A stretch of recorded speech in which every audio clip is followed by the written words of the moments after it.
Next topic हमारा है modern history का देवेंद्रनाथ टैगोर एंड ब्रह्मो समाज। तो अब हम देखते हैं कि ब्रह्मो समाज में देवेंद्रनाथ टैगोर जी ने क्या रोल प्ले किया है। जो महर्षि देवेंद्रनाथ टैगोर जी थे, ये रविंद्रनाथ टैगोर के फादर थे। बोला गया है कि a product of the best in traditional Indian learning and western thought. अब ये ट्रेडिशनल इंडियन थिंकिंग के साथ साथ या लर्निंग के साथ साथ वेस्टर्न थॉट जो था वो ब्रह्मो समाज में मिलाना चाहते थे। एक तरह से ब्रह्मो समाज में वो इंडियन लर्निंग और वेस्टर्न थॉट दोनों ही इंडल्ज करना चाहते थे, और इस तरह से उन्होंने ब्रह्मो समाज को एक नई life the. A definite form and a shape to the theist movement when he joined the समाज इन 1842। तो ये सब जो कार्य है, डेफिनेट फॉर्म दिया उन्होंने ब्रह्म समाज को, एक शेप दी है, ठीक है। और जो मेन पॉइंट यहाँ पर ये आता है कि उन्होंने ब्रह्म समाज को 1842 में ज्वाइन किया, और उसके बाद उन्होंने ब्रह्म समाज में इंडियन लर्निंग और वेस्टर्न थॉट इन दोनों को इंडल्स किया, इन दोनों को मिक्स कर दिया ब्रह्मो समाज के जो थॉट्स थे उनके साथ, प्रिंसिपल्स के साथ, ठीक है। उसके बाद बोला गया है कि ब्रह्मो समाज में 1842 में ये ज्वाइन करने से पहले जो ये देवेंद्रनाथ टैगोर जी थे, इन्होंने एक सभा बनाई थी, इसका नाम था तत्वबोधिनी सभा, ठीक है। तत्वबोधिनी सभा टैगोर जी ने, देवेंद्रनाथ टैगोर जी ने 1839 में बनाई थी, along with its organ Tattvabodhini पत्रिका इन बंगाली। और उन्होंने इसके अंतर्गत तत्वबोधिनी पत्रिका भी चलाई थी जो कि बंगाली लैंग्वेज में थी। और इसके थ्रू वो क्या करते थे, systematic study of India's past, ठीक है। जो इंडिया के पास्ट की सिस्टमेटिक स्टडी करते थे। ये जो मैगजीन थी उनकी तत्वबोधिनी पत्रिका बंगाली में, ये सिस्टमेटिक स्टडी करने के लिए इंडिया के पास्ट की इसलिए चलाई गई थी, और साथ ही साथ ये रैशनल आउटलुक प्रोवाइड करना चाहते थे and propagation of Ram Mohan Roy ideas. और इस पत्रिका के ज़रिए वो जो राजा राम मोहन रॉय जी के आइडियाज़ थे उसका भी प्रसार कर रहे थे। A new vitality and strength of membership came to be associated with Brahmo Samaj due to the informal association of the two sabhas। इस तरह से अगर आप देख सकते हैं कि तत्वबोधिनी सभा जो थी और जो ब्रह्मो समाज था वो इनफॉर्मली दोनों एसोसिएट हो गई थी, आपस में मिल गई थी। दोनों सभा जो थी, तत्वबोधिनी सभा और जो ब्रह्मो समाज है, वो आपस में इनफॉर्मली मिल चुकी थी।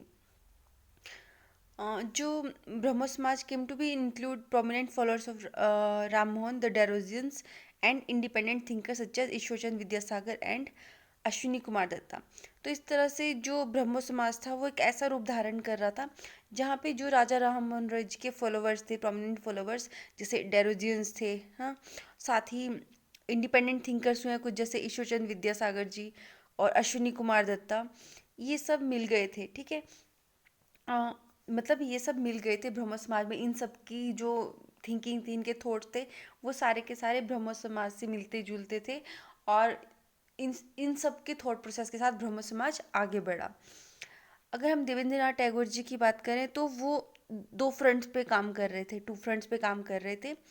एक तो वो चाहते थे कि जो हिंदुज़्म है ब्रह्मो समाज में उसमें रिफॉर्म किए जाएं, ठीक है। जैसे उसमें जो भी कुप्रथाएं आ गई हैं उसको हमको रिमूव करना है ब्रह्मो समाज से। और इसके अलावा वो ये तो वो ब्रह्मो समाज के अंदर ही, मतलब जो हमारे हिंदू धर्म में रिफॉर्म लाना चाहते थे वो कर रहे थे, एक पॉइंट, हाँ।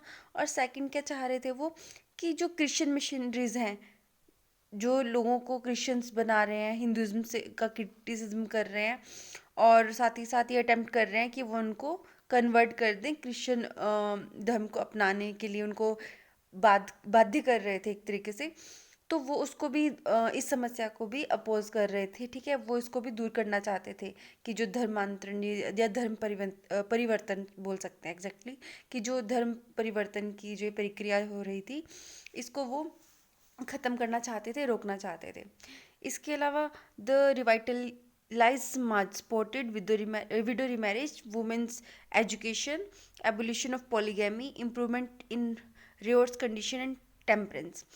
इसके अलावा जो अब नया समाज उभर कर आ रहा था वो विडो मैरिज को भी सपोर्ट करता था। वैसे तो जो इसके प्रिंसिपल्स थे उसमें ही इन सबको सपोर्ट करते, लेकिन अब यहाँ पर और आइडियाज़ इसके साथ मिल चुके थे, जैसे ईश्वरचंद विद्यासागर जी के, अश्विनी कुमार दत्ता जी के, डेरोजियंस के, ठीक है, और देवेंद्रनाथ टैगोर जी के भी। तो इससे अब ये इनको जैसे विडो मैरिज को रोकने के लिए, वुमेन्स एजुकेशन को बढ़ावा देने के लिए, पोलीगैमी को अबोलिश करने के लिए, इन सब के लिए अलग तरह से कदम उठा रहे थे। कुछ एक ऐसे भी थे जो मतलब ये चाहते थे कि सिर्फ अगर हम लोग हिंदुइज्म में रिफॉर्म भी कर देंगे तो हमारी बहुत सारी जो समस्याएं हैं वो कम हो जाएंगी, क्योंकि जैसे हमने पढ़ा था कि जैसे विडो मैरिज है तो उसको सारे जो हमारे शास्त्र हैं, वेदास हैं, उपनिषद हैं, वो सब सैंक्शन करते हैं। मतलब कोई भी जो हमारे वेदास हैं वो उसको अपोज नहीं करते। तो इस तरह से वो सिर्फ बता रहे थे कि कुरीतियाँ आ गई हैं हमारे समाज में। और इसी तरह से जैसे राजा राम मोहन राय जी ने कहा था कि जो सती प्रथा है वो murder according to every religion बोल सकते हो, एवरी शास्त्रार्थ बोल सकते हो, ठीक है। तो इस तरह से उन्होंने बताना चाहा था ब्रह्मो समाज के जरिए कि ये सब बुराइयां पहले से ही वेदास में, उपनिषद में, जो धर्म ग्रंथ है उनमें नहीं थी। नेक्स्ट टॉपिक हम देखेंगे केशव चंद्र सेन जी और ब्रह्म समाज से रिलेटेड। ये टॉपिक अब हम यहीं तक रखते हैं।